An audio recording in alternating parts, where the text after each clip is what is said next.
Salve, likes de boa!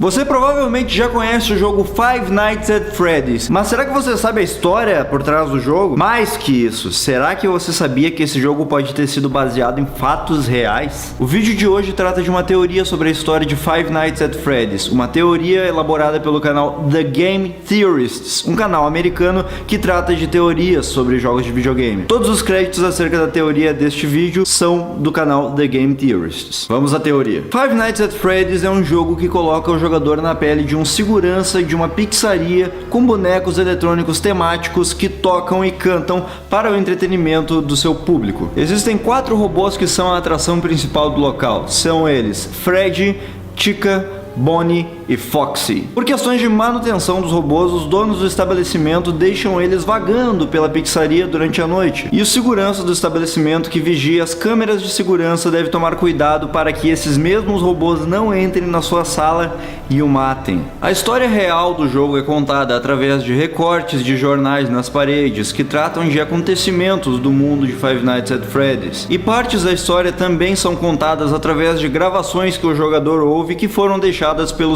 segurança do estabelecimento antes dele, que morreu pouco depois de fazer essas gravações. Na história, é retratado o fato de um homem vestido como um dos robôs da pizzaria ter atraído 5 crianças que estavam comendo no local para uma sala não aberta ao público dentro do estabelecimento. Esse mesmo homem foi posteriormente pego pela polícia e preso, mas os corpos das crianças nunca foram encontrados. E logo após este acontecimento, a inspeção sanitária ameaçou de fechar a pizzaria, alegando que os robôs que eram as atrações do local agora estavam apresentando um odor horrível e de seus olhos e bocas estavam saindo gosmas e sangue. Alimentou-se na internet um rumor muito forte de que os corpos das crianças que estariam mortas foram escondidos dentro dos animatronics. E há também a teoria de que os corpos das crianças não estão nos animatronics, mas sim os seus espíritos comandam os robôs, fazendo-os atacar o segurança. Mas o problema é, como desapareceram 5 crianças e nós só temos 4 robôs de inimigos? Bem, nós não temos só 4. Existe um 5º inimigo mais tenebroso, mais assombroso que todos os outros 4. Os fãs do jogo o apelidaram de Golden Freddy. O Golden Freddy é um robô que possui as mesmas características físicas de Freddy, com exceção de que sua pele é dourada e seu olhar é muito mais aterrorizante. Enquanto os outros robôs não conseguem atacar você se as portas da sua sala de segurança estiverem fechadas, o Golden Freddy consegue entrar dentro da sua sala, independentemente se elas estiverem abertas ou fechadas. Ele simplesmente se teletransporta para dentro da sua sala. Ele tem a habilidade de causar alucinações no jogador, seu rosto é estampado em cartazes por toda a parte, e a sua forma de atacar o jogador é diferente de todos os outros robôs. Enquanto todos os outros robôs causam game over no jogo quando matam o jogador, quando Golden Freddy ataca o jogador, não existe tela de game over.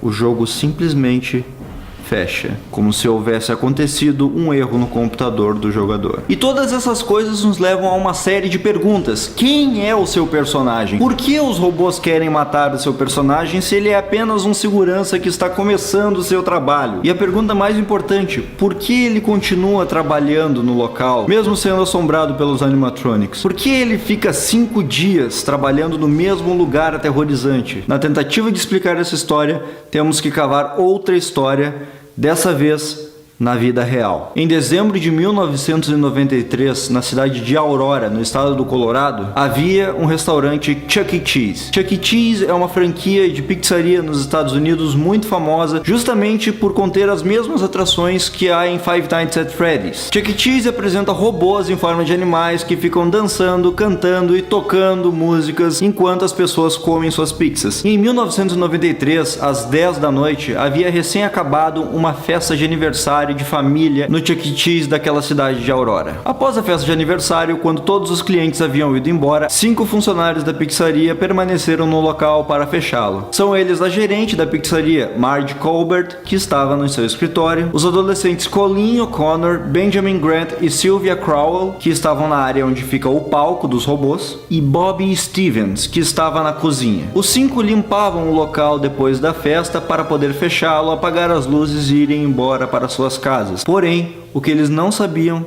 é que havia uma 6ª pessoa escondida dentro da pizzaria. Nathan Dunlap. 5 meses antes, Nathan havia sido demitido por conta de uma discussão com sua gerente acerca de horas trabalhadas. Nathan, que na época tinha 19 anos, havia se escondido em um dos banheiros e permaneceu lá quieto até que o estabelecimento fosse fechado. E exatamente às 10 horas e 5 minutos, Nathan sai do banheiro, pronto para matar todos que estão na pizzaria. A primeira pessoa que ele atira é Sylvia, depois ele atira em Benjamin e ainda na área do palco ele atira em Colleen. Ele então vai para a cozinha, onde ele encontra Bobby Stevens e atira direto em sua mandíbula, fazendo-o cair no chão instantaneamente. E por fim ele prossegue até o escritório de Marge, onde dispara 2 vezes contra ela e foge do local. Mas a polícia, através de câmeras de segurança, descobriu tudo e poucas horas depois se dirigiram até a casa de Nathan e prenderam-no. O julgamento de Nathan foi sendo arrastado até que em 1996 foi decretada a sua pena de morte. Contudo, o julgamento prosseguiu e a pena de morte foi sendo arrastada até os dias de hoje. Até hoje,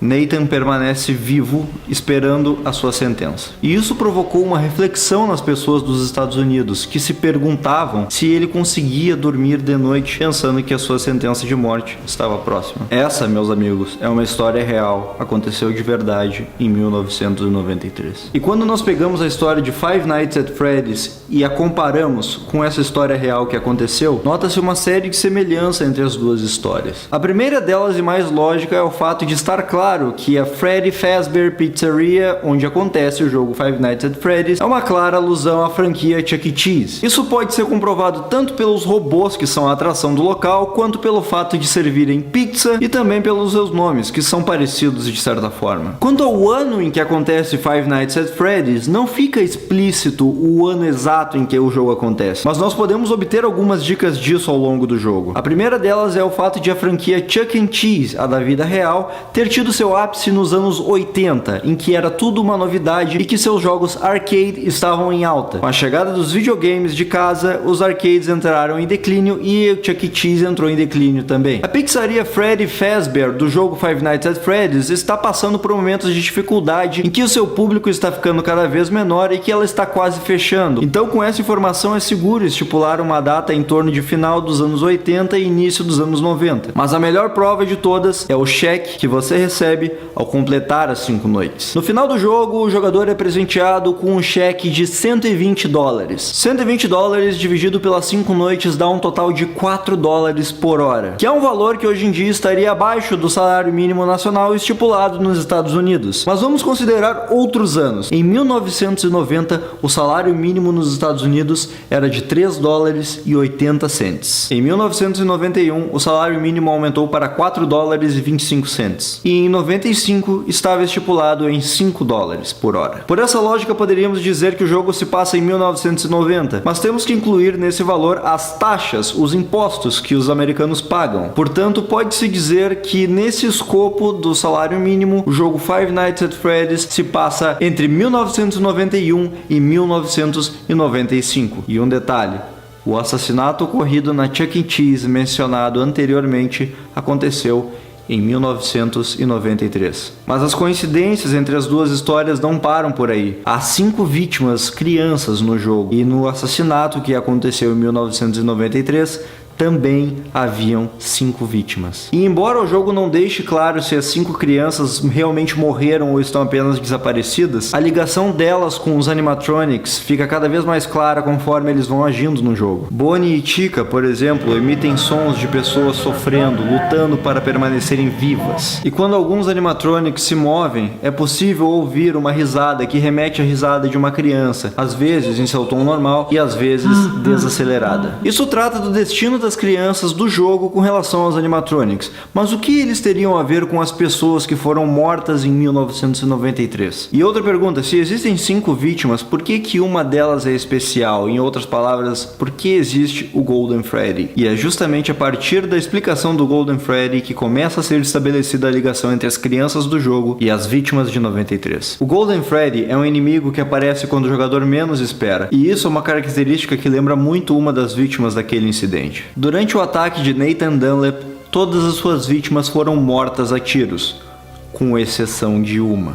Bobby Stevens. Bobby levou um tiro em sua mandíbula e miraculosamente não morreu. Com o impacto do disparo, ele acabou caindo no chão e se fingiu de morto até que Nathan saísse do local, para que ele não voltasse e tentasse matá-lo de vez. A polícia o encontrou e prestou socorros, e ele foi peça-chave no julgamento de Nathan, para que ele pegasse a pena de morte e para que a verdade sobre o ocorrido fosse contada em julgamento. Bobby apareceu quando Nathan menos esperava, assim como Golden Freddy faz com o jogador. Além do mais, quem já jogou sabe que uma das câmeras do jogo não pode ser vista pelo jogador. Ela não tem imagem, ela está totalmente escura e apenas o áudio pode ser ouvido de dentro dela. Por esse motivo, muitos jogadores acreditam que o Golden Freddy está escondido lá dentro e que é de lá que ele sai para atormentar o jogador. Esse local dessa câmera não é nada mais, nada menos que a cozinha, que também é o mesmo local onde Bob Stevens estava quando tomou o tiro de Nathan. Os outros animatronics também possuem uma certa semelhança com as outras vítimas nesse mesmo quesito. Bonnie, por exemplo, se esconde em algo que parece uma despensa, que é denunciado por uma vassoura e outros artefatos que se encontram no local. No momento em que Benjamin foi morto,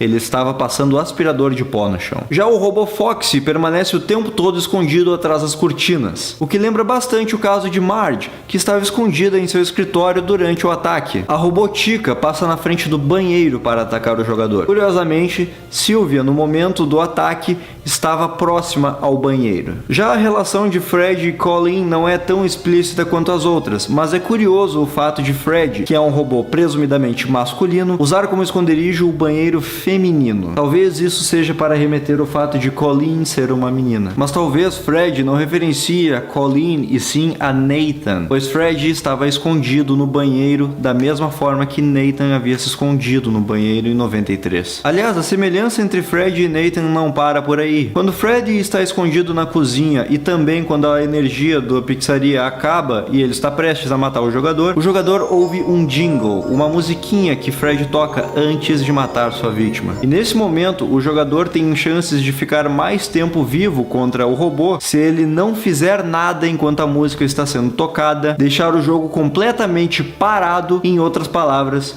se fingir de morto.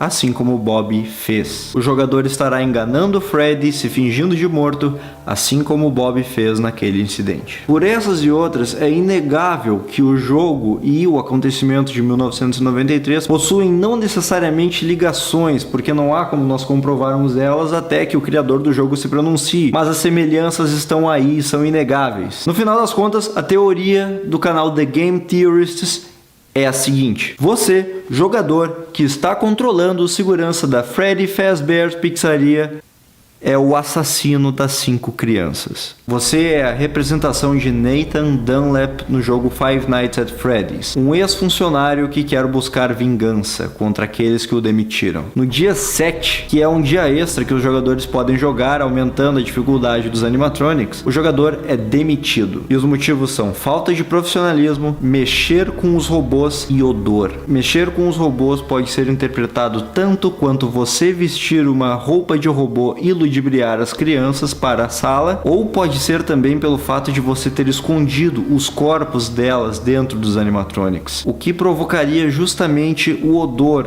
que vem deles. Assim como Nathan na vida real, você quer vingança por aqueles que o demitiram. Você mata as 5 crianças para esconder os corpos delas nos robôs na esperança de que o estabelecimento que o demitiu seja fechado. Como ex-funcionário do local, é muito mais fácil para você saber em qual sala levar as crianças para que sejam mortas sem que ninguém fique sabendo. Porém, mais uma vez, assim como aconteceu com Nathan em 93, seus planos são descobertos através das gravações das câmeras de segurança. Você foi preso, você foi condenado à pena de morte e está aguardando a sua execução na prisão. E quanto ao seu trabalho na pizzaria, cada noite que você passa lá dentro não passa de um pesadelo. E é por isso que você volta naquela mesma pizzaria dia após dia, porque você está preso em um pesadelo. Um pesadelo interminável, por sinal, pois assim que você completa todas as noites, lá está a mensagem: vejo você de novo semana que vem. Todas as noites você tem o mesmo pesadelo, você está na mesma pizzaria, você está lá com um sentimento de culpa, sendo assombrado pelas lembranças do que aconteceu, atormentado por alucinações e mensagens